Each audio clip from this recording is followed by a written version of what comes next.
प्रिय विद्यार्थियों नमस्कार। Maths at home YouTube channel पर आपका स्वागत है। पिछले वीडियोस में हमने बेलन के पृष्ठीय क्षेत्रफल व आयतन के सूत्रों को विस्तार से समझा और इसी श्रृंखला में ये वीडियो है। आज हम खोखले बेलन के आयतन व संपूर्ण पृष्ठीय क्षेत्रफल से संबंधित सवालों को हल करेंगे। पिछले वीडियोस में हमने ठोस बेलन के वक्र पृष्ठ, संपूर्ण पृष्ठ और आयतन के प्रश्नों को हल किया। आज हम खोखले बेलन, उसके संपूर्ण पृष्ठीय क्षेत्रफल और आयतन के बारे में प्रश्नों को हल करना सीखेंगे।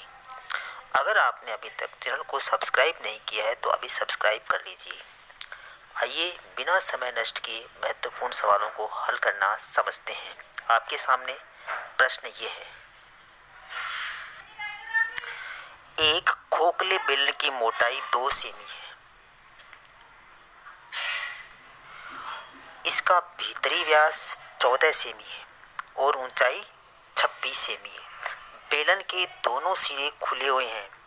खोखले बेलन का संपूर्ण पृष्ठीय क्षेत्रफल ज्ञात कीजिए। तो हमें प्रश्न में क्या दिया है? एक बेलन जो खोखला है और उसकी मोटाई 2 सेमी है। इसका भीतरी व्यास 14 सेमी है और ऊंचाई 26 सेमी है। तो खोखले बेलन की ऊंचाई कितनी है? 26 सेमी। भीतर का व्यास है 14 सेमी, तो भीतर की त्रिज्या कितनी हो गई? 14 की आधी हो गई, यानी 7 सेमी हो गई। उसको R2 मान लेते हैं। भीतर की त्रिज्या R2 बराबर 7 सेमी हो गई। अब खोखले बेलन की मोटाई 2 सेमी है, तो बाह्य त्रिज्या कितनी हो गई? 2 सेमी और जोड़ देंगे भीतरी त्रिज्या में, यानी बाह्य त्रिज्या R1 बराबर हो गई 7 + 2 बराबर 9 सेमी। हमारे पास बेलन के दोनों सिरे खुले हुए हैं। अब तक हमने क्या प्राप्त कर लिया? बेलन की बाह्य त्रिज्या R1 9 सेमी, भीतर की त्रिज्या 7 सेमी R2 और ऊंचाई h बराबर 26 सेमी। भीतर की त्रिज्या कैसे प्राप्त की? व्यास का आधा जो दिया हुआ है 14 सेमी, उसका आधा कर लिया। और बाह्य त्रिज्या कैसे ज्ञात की? भीतर की त्रिज्या में 2 सेमी जोड़ दिया, मोटाई जोड़ दी तो 9 सेमी आ गई। अब हम खोखले बेलन का संपूर्ण पृष्ठीय क्षेत्रफल ज्ञात करते हैं। उसका सूत्र है 2 पाई R1 + R2, फिर ब्रैकेट में h + R1 - R2। खोखले बेलन का संपूर्ण पृष्ठीय क्षेत्रफल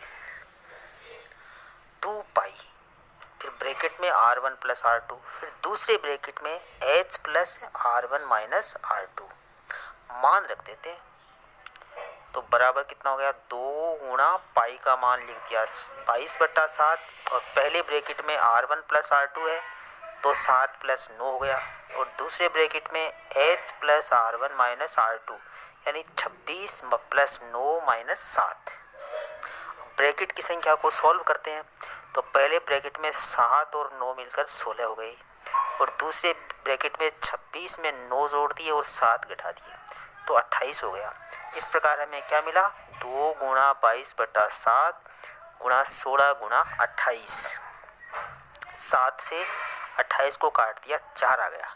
तो 2 गुणा 22 गुणा 16 गुणा 4, इन चारों संख्याओं को गुणा करने पर 2816 वर्ग सेमी आ गया।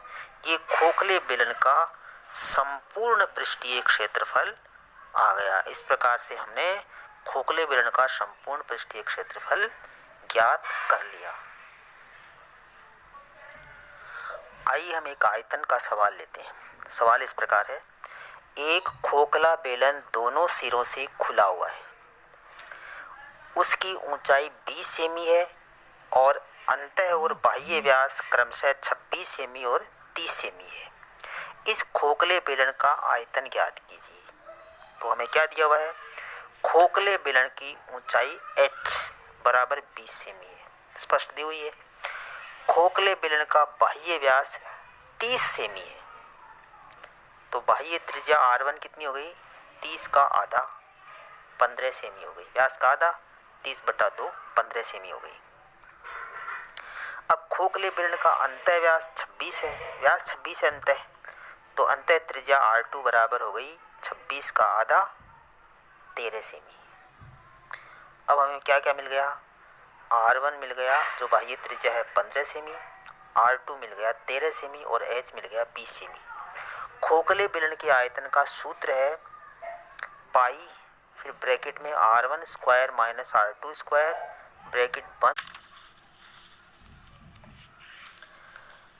खोखले बेलन का आयतन बराबर पाई R1 square minus R2 square into H। मान रखने पर पाई का मान 22/7, R1 का मान 15 स्क्वायर और R2 का 13 स्क्वायर गुणा 20। अब 22/7 गुणा 15 का स्क्वायर 225 माइनस 169 गुणा 20।